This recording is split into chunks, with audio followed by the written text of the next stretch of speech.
These are videos. First time recording this. Been a day old. I ain't gonna lie. I made sure not to see this. I got no spoilers, no nothing. I don't know what's going down.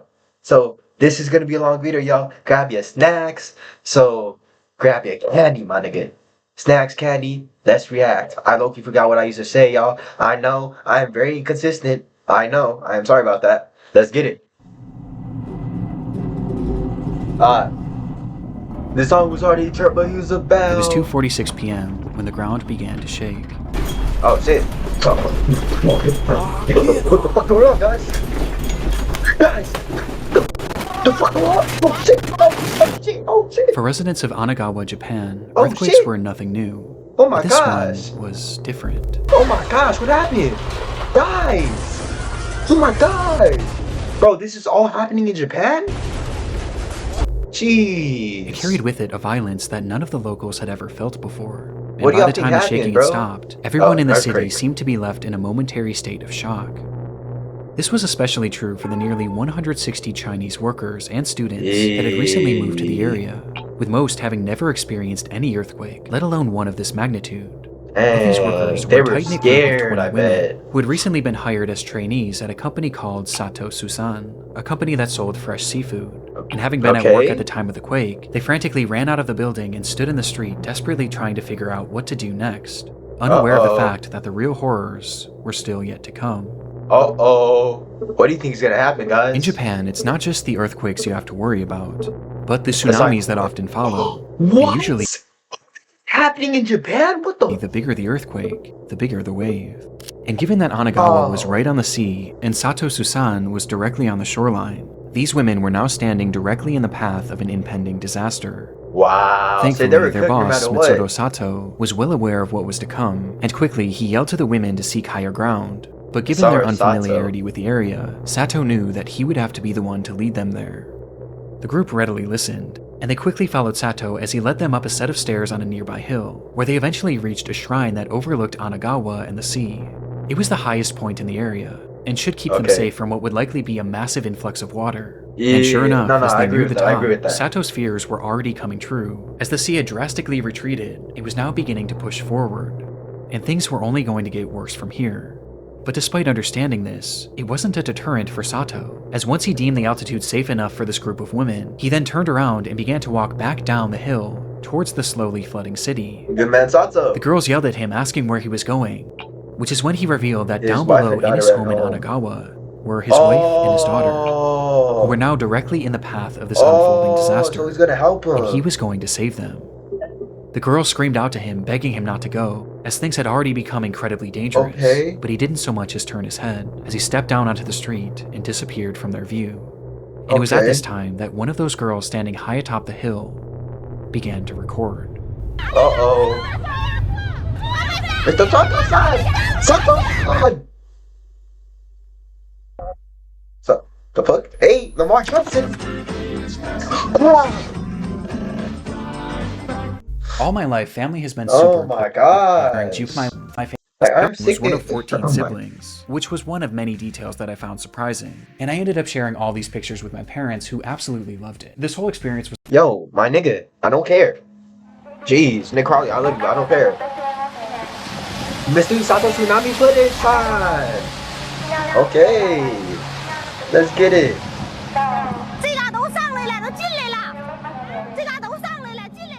Well, The footage shows that the shoreline was no more, as the water had inundated the entire area as it slowly crept its way deeper and deeper into the city streets. oh jeez, they're about to flood. The women were understandably in a panic, trying to make sense of this ordeal that they were now given a front row seat to. And as they record, we can hear them desperately calling out for Sato, but at no point do we see him. We just know that he's Yo, do y'all down think there Sato's gonna somewhere. try this or not? And as the desperation in right their now. pleas increases, I think he's cooked. so too does the fury of the water.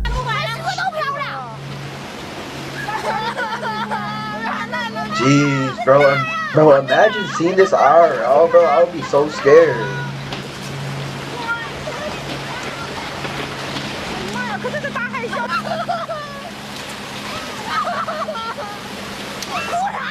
Yo, quick quiet back there, man. They could only watch as Anagawa as they knew it was completely eviscerated.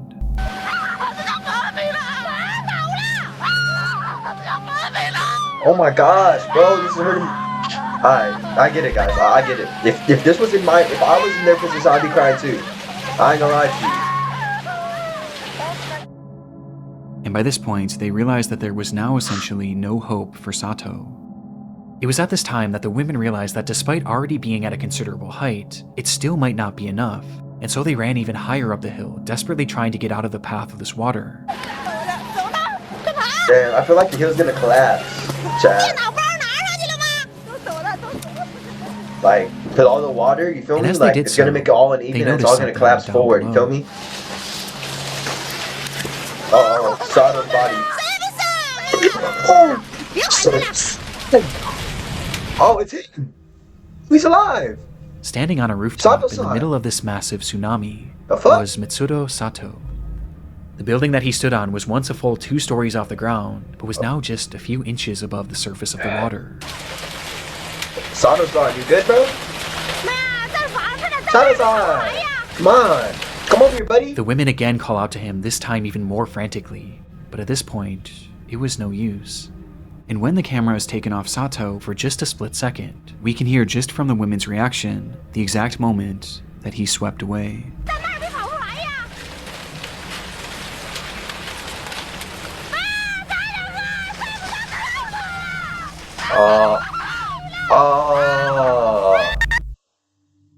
The recording stops shortly after and restarts minutes later, revealing that the streets where the women had been standing just moments before were now fully underwater, and the buildings that once stood around them were now reduced to nothingness. I told y'all he was gonna In get front of them clapped, was I a ain't sea gonna of lie. death, and had I told y'all Mitsudo Sato boys. not led them up that hill, then all of these women would have certainly been a part of it. Damn, he just saved 20 The lives date for was his March life, 11th, bro. 2011, What a a day where hero. Japan had been hit by its most devastating earthquake ever, with That's it ringing actually in hero at a right there, bro. magnitude 9.0, which in turn caused the nation's worst ever tsunami, as that day, 19,759 people would lose their lives, Jeez. with Mitsudo And Sato Sato-san being one of them. Jinx. But against all odds, his wife and daughter were not part of that death toll, as it's been reported that they were later found alive and unharmed. The devastation that occurred that day is incomprehensible, Damn. and all the footage of this disaster could warrant a place in this video, especially the footage of Anagawa, as Bro, you can see what it what's looked going on like in before. Japan? Oh my gosh. Holy During- shit, all these fucking, like, disasters. And after. Like, how is this possible? Like, is there something wrong with, like, because I'm in America, y'all. Like, But what I found so interesting about No, this we're around was more all land, throughout this I think that's disaster why. were stories like Sato's, Yeah. a man who risked his life to save 20 women that he hardly knew, and a man who gave his life trying to save his family, walking directly into the path of the worst natural disaster I think in Kelly has modern more land than Japanese Japan, history, right? all in an attempt to save the ones that he loved. And I honestly find it quite beautiful that afterwards, these women adamantly shared his story and made sure that the world forever remembered Mitsudo Sato as the hero that he was. And of those 160 Chinese migrants who worked in the area, it was later reported that not a single one of them perished, which speaks volumes about the people of Anagawa, Wow. who so readily put others' lives before their own. Wow. Niggas in Japan are just tight like that. Getting ablaze in Georgetown. Georgetown, 2021. The man in the garage. Not the man in the mirror. Shout out MJ. It was just past 5:30 a.m. on the 17th of February 2021 when residents of a small neighborhood in Georgetown, Ontario were woken by the sound of sirens blaring. One man frantically grabbed his cell phone and rushed outside to record the unfolding scene, where he was met with a horrific sight. His neighbor's home It's on fire, was fully guys. engulfed in flames. It must have happened quickly, as by the time rescue workers even arrived on the scene, there was already little hope of saving the house, or any of its occupants. It would take hours before that blaze was finally quelled, revealing the charred devastation inside, as firefighters would find the remains of 56-year-old Christina Rirak and 59-year-old Jeez. Andrew Rirak within the Oh, home's why garage. did it Of glitch? Oh, that is sus. He is sus. 56-year-old Christina Rirak Why would it and glitch like that? 59-year-old Andrew Rirak within the home's garage. I The mean, cause of not this that you fire did that was glitch for initially some unknown, reason. but quickly the situation was deemed suspicious when experts determined that the fire had Okay, started as a yeah. result of some sort of explosion that had happened within the garage where the couple's bodies were found. This was Oh, later confirmed by security footage obtained from a neighbor who lived across the street, capturing the moments when it suddenly ignited damn. around 5:27 a.m. There was Jeez, clearly bro. something off How with does this that even case, and happen? things only became more sinister following the autopsies of Andrew and Christina, which revealed that they hadn't actually died in that fire, and instead, both of them had been stabbed to death, with Andrew also being badly beaten. Assassinated? This fire Maybe? wasn't started to kill them, it was started to cover up their murder. And it did a good job of it too, as the scene was now left Jeez. completely destroyed, with very little evidence being left behind. But there was something else investigators thought to Jeez. check. That's security footage. The camera had been facing the garage where all of this carnage seemed to have happened, and so they thought maybe if they looked back far enough, it could at the very least show what had led up to this Imagine it brutal was the attack. neighbor? And so they rewound that footage, going back hours and hours, Okay. during all of which the garage had remained perfectly still, until they got all the way back to 6:42 of the day prior, February The 16th. day prior. Okay. The day prior. The hell? So someone had to like set him up, or what? The scary music, guys. I'm getting scared, man. My God.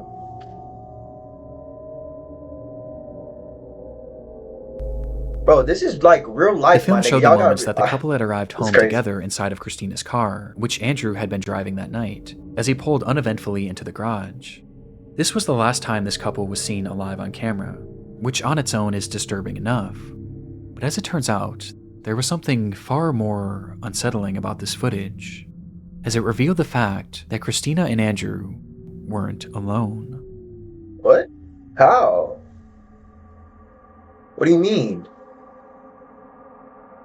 What do you mean they weren't alone?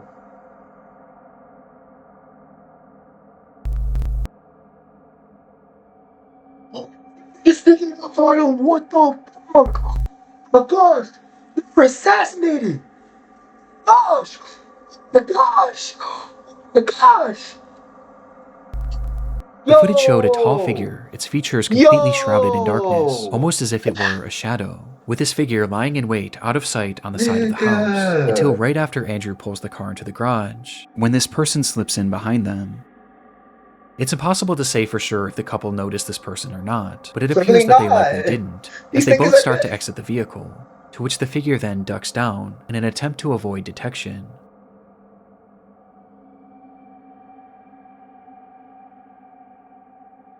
Until the garage door begins to slowly close. And they caught this on Either camera? Christina or Andrew would make it out of that garage alive, as just that seconds is after this crazy. footage, they both would be brutally murdered by this unidentified person. What? The footage is terrifying and speaks to that innate fear in most of us, What? the fear of being followed, of being watched, and attacked in the moments where we least expect it.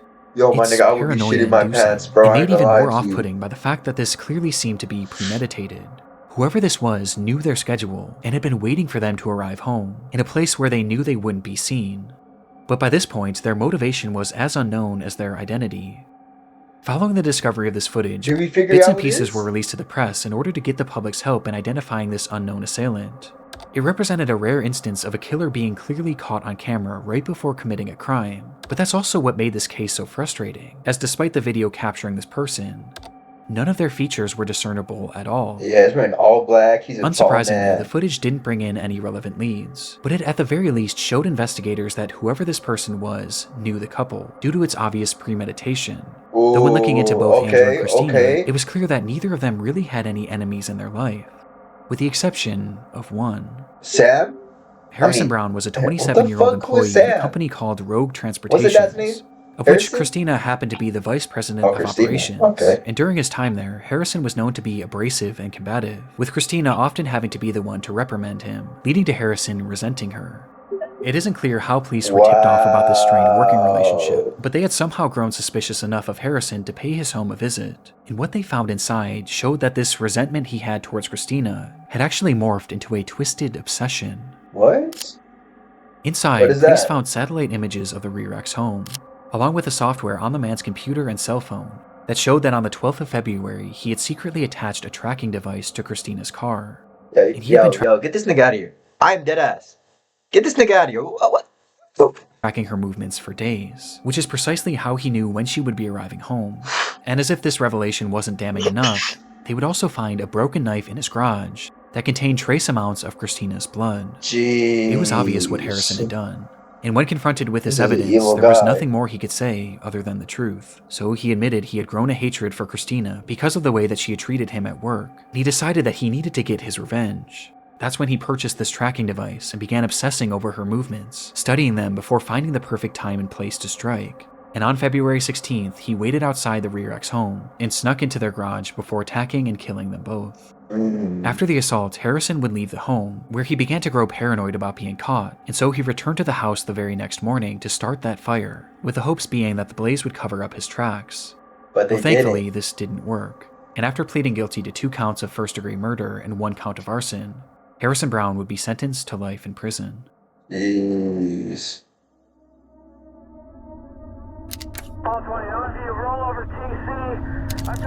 Officer Fester's dash cam. Look, it's Officer Fester. Fuck. Sounds like a... Actually, what am I saying? It's He might the be eve here. of He could Thanksgiving be here probably now. 2015. Police officer Patrick Oh, Feaster sits in his gosh. cruiser parked alongside by the Yo, road Chad. I ain't gonna lie. He do look like Queso though. I'm just in the saying. town of Paradise, No, California. put a little pants, Waiting for his put a hoodie on, put a beard on. That's Queso. first action of this uncharacteristically quiet night. Now, His look, car was man, facing racist, the I don't direction know. of a well-known local cantina, which patrons were known to drive away Cantina. from under the influence. And sure enough, as the clock approached midnight, the calmness around Feaster would be shattered by the sight of a car speeding out of the restaurant's parking lot. Oh yeah, let's catch him. Put the sirens on. Beep. Like, come on, my The nigga. car went What's unseen up? by Feaster's dashcam, but not by Feaster himself, as he took off, doing his best to catch up with the car that was now speeding down the road. Nah, And I'm within a at few sound effects, seconds, bro. he does. Chill. Look at that sound effects. As the car slowly comes into frame for the first time. Please Inside that remember that vehicle sound was effects. 26-year-old Andrew Thomas and his ex-wife, 23-year-old Darian Aaron. Andrew had been drinking heavily that night and was well over the legal limit, with his driving showing as much as he failed to pull over once Feaster approached him, resulting in a police chase that would only end up lasting just a few seconds. No GPS com PD. PPD Unit 31. Just east of Black Olive. Copy, roll over 2C, east of Black Olive. As Andrew would drive his car directly into a median, causing the SUV to flip over violently before coming to a halt on its side. In that instant, Darian was ejected from the vehicle, being thrown straight through the windshield and landing onto the asphalt, where, despite still being alive, her injuries were likely unsurvivable.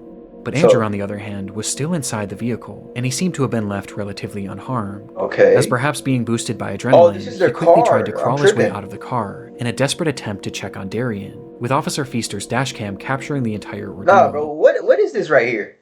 Though just as Andrew attempted to do so, we see Feaster step into the frame, where he suddenly draws his gun, and without saying a single word, fires 2 shots at Andrew, What? with one of the bullets appearing to strike him, causing his body to go limp as he falls back into the car. Why? It happened in a literal instant, What are you so shooting fast for? that it's clear Feaster had most likely accidentally discharged his weapon, as there was no attempt at communication before the shot was fired, with Andrew clearly posing no risk to him, as both of his hands were being used to hoist himself up. From the footage, this all seems to be a horrible accident, and one that Feaster seemed to recognize right away, as he rushed up to the car, pointing his flashlight at the man that he had just shot, staring at him for over 10 seconds, trying to make sense of what he had just done, before he finally snaps out of it, and uses his radio to call for backup.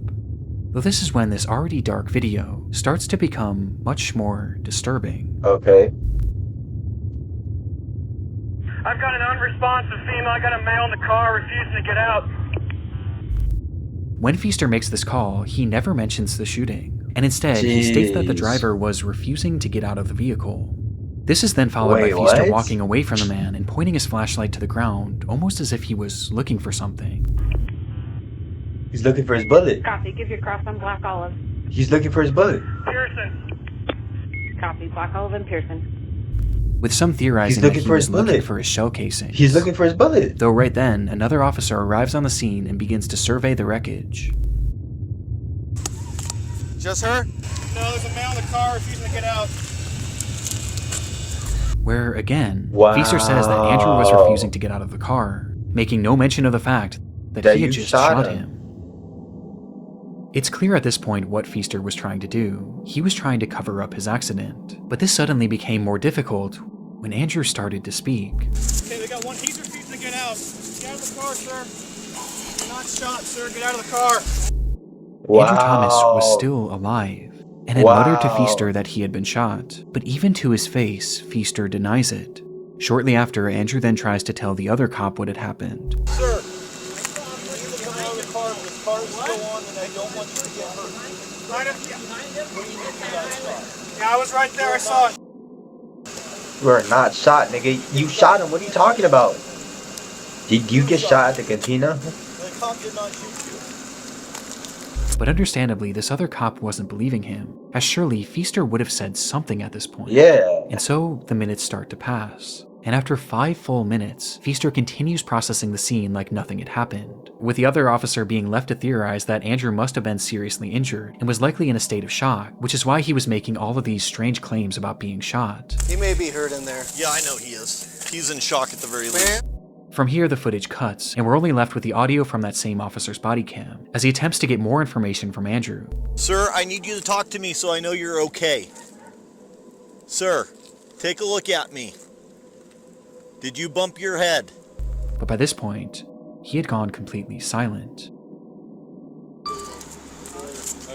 Jeez.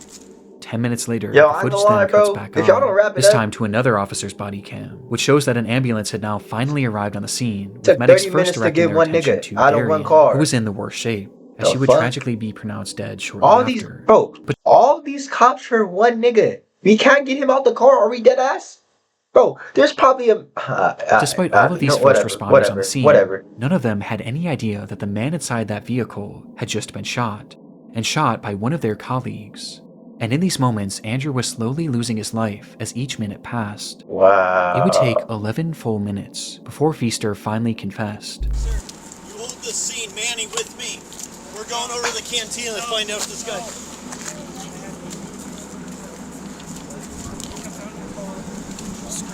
They just shot him. I wasn't even pointing at him. The gun could go off. Saying that he might have shot the man, but What? he wasn't sure. And immediately after saying this, Oh my God, are you serious?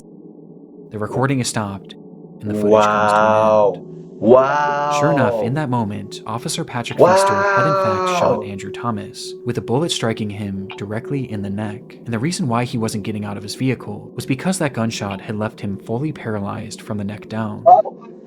His condition was awful, and made worse That's by the so length of time that it took for him sad. to receive proper treatment. And despite Jeez, fighting bro, for weeks, free him. Andrew Thomas would lose his life less than 1 month later due to that gunshot wound. Afterwards, Feaster admitted that he did fire his gun, but claimed that in the moment he wasn't actually sure if he had hit Andrew. But many found this hard to believe, as his gun clearly goes off while he's pointing it at Andrew, and he clearly gets a good view of him immediately after the fact. Not to mention the fact that Andrew literally told him over and over again that he was shot. But for many, by far the most incriminating moment was when Feaster appeared to be Yeah, looking for this his shell nigga's casings. cooked, bro. And because of his actions, Officer Patrick Feaster would be found guilty of manslaughter and receive a prison sentence of 180 Jeez. days. Hey, what the A fuck? I thought I was gonna say years. decision that was What? heavily contested but ultimately What? upheld. And while no one is defending Andrew Thomas's decision to drink and drive What? that night, Feaster's That's use of fucking deadly force crazy. and his blatant attempt at covering Bro, I could steal some fucking gum and I will get in prison for 180 days because I am a black man. Let's keep it a buck. Oh. it up make This this is footage wicked. harrowing nonetheless.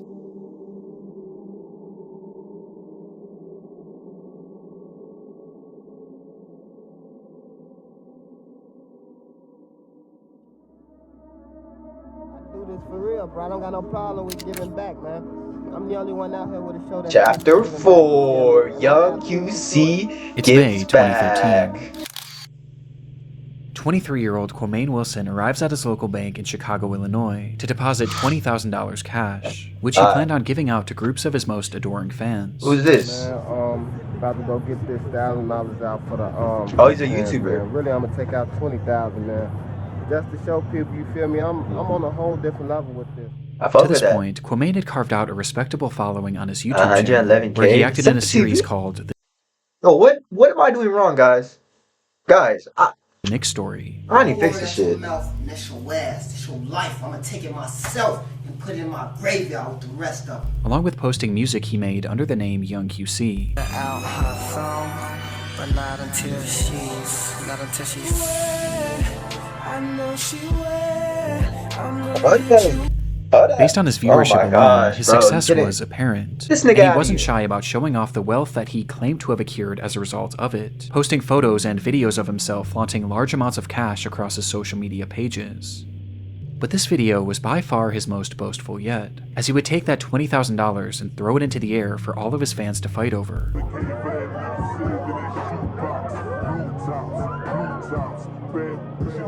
With Quamaine clearly relishing in the opportunity to show off his riches, despite the fact that behind the scenes, things weren't quite as they seemed. Y'all think he's been robbing niggas for his money or what, chat? The truth was, Quamaine had actually earned very little from his channel, despite its the music viewership, change too? with this being on account of his videos containing copywritten music, and the fact that he only had a dozen or so uploads. In fact, his social media flexing had started well before he even made his first video, as in reality, all of this money was coming straight from his mother, Yolanda Holmes. Oh, okay. Having started a successful business in Chicago, Yolanda made a great living for herself and Quamaine. And being her only son, Quamaine was given just about anything he could have asked for. She would buy him designer clothes, jewelry, and even the Mustang seen in this video. Okay. But for Quamaine, it never seemed to be enough. He wanted to achieve a life of fame and riches, and he used his mother's finances to sell the illusion Nigga, what is your mom's job? Holy asking shit. her again and again to purchase him things that could help him sell this dream. Until one day, it all came crashing down when Yolanda would tragically lose her life. No! Just like that, Quamaine's entire support system had fallen out beneath his feet, leaving him without his mother and without the provider who was funding his entire life. But strangely, this didn't seem to stop his lavish online presence. In fact, his spending only seemed to increase after this, as this footage of him giving away money to fans actually took place after the death of his mother, which became extremely off-putting for law enforcement, as Yolanda hadn't simply passed away, and instead, she had been brutally murdered. Whoa. Quamaine had learned something shortly before Yolanda's passing, that not only were his— This nigga looks like King Von already, that's another. Holy shit. mother's savings entirely willed to him, but she had also taken out 2 life insurance policies, in which he was the sole beneficiary. And despite Yolanda giving him anything that he could have asked for, it seemed that by this point, Quamaine had simply grown tired of having to ask. And so, on September 2nd, 2012, he would offer his friend Eugene Spencer $3,500 to kill his own mother. Eugene Spencer, Eugene that's the accepted the nigga's offer, name? Are and you that dead night ass? he would travel to the apartment of Yolanda Holmes late at night, where he entered her room and shot her multiple times as she slept. At the time, her boyfriend had been sleeping next to her, and despite jumping up and doing his best to fight off the attacker, Eugene would eventually beat him unconscious before fleeing the scene. Eugene would call Quamaine immediately after the attack to tell him that the job was done, but rather than feeling any sort of guilt, Quamaine instead had no emotion, and he simply stated, "Make sure the bitch is dead." Wow, nigga. And so Eugene went back up to that your unit, mom this bad, this time bro? brandishing What a the knife, hell? and repeatedly Look stabbed at her. Yolanda until he was absolutely certain she was gone. Jeez. And with that, This Quamaine is a Holmes criminal. was a rich man, and it only cost him the life of his own mother. This dude is evil, bro. For That a is moment, the actually crime had worked crazy. perfectly. The police were left with no concrete leads as to who might have killed Yolanda, and the public largely believed that it was her boyfriend, whom Eugene had knocked unconscious. But no one even thought to look at Quamaine. And recognizing that he was in the clear, his behavior grew Look at him, he just brazen looks almost dirty. immediately. Quamaine Someone Wilson said lost he his looks mother to gun fine. violence on November 14th. My mother, she was a neighborhood woman. A guy entered her home, and murdered her, just to steal. as he went on TV to talk about his mother's murder, where he peddled the theory to the public that this was some sort of botched robbery. All the while, he showed no emotion. He wouldn't even wait a full week before depositing the money, as he took out $90,000 within just the first few days, and immediately began showing Bro it off couldn't to even his wait a followers. week? And in this footage where he gave away that $20,000, throwing it into the air as if it meant nothing to him, every cent of that had come from the death of his own mother, a death in which he was entirely responsible for. What this dude, bro? It would take over a full year for Quamain and Eugene to be caught, with police largely being tipped off by his online antics. And in the end, Eugene was given a 100-year prison sentence. 100 years? While Quamain received 99 years. How the fuck does that With his do, my legacy nigga? now permanently And he defined gets 1 year by his less. creation Oh, whoop-de-doo. of one of The fuck? YouTube's darkest videos. Tell me what that does. Please tell me what that does.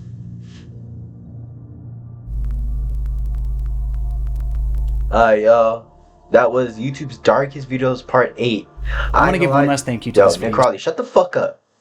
I ain't gonna lie to y'all boys. I think the other videos, I ain't gonna lie, I don't think Nick Crawley has been hitting like that, but he's been cooking, you know. I'll give Nick Crawley that. You know, I'll give my Nick that. Anyway, I will see y'all boys next time. I appreciate every single one of y'all, and I love y'all boys. See y'all boys.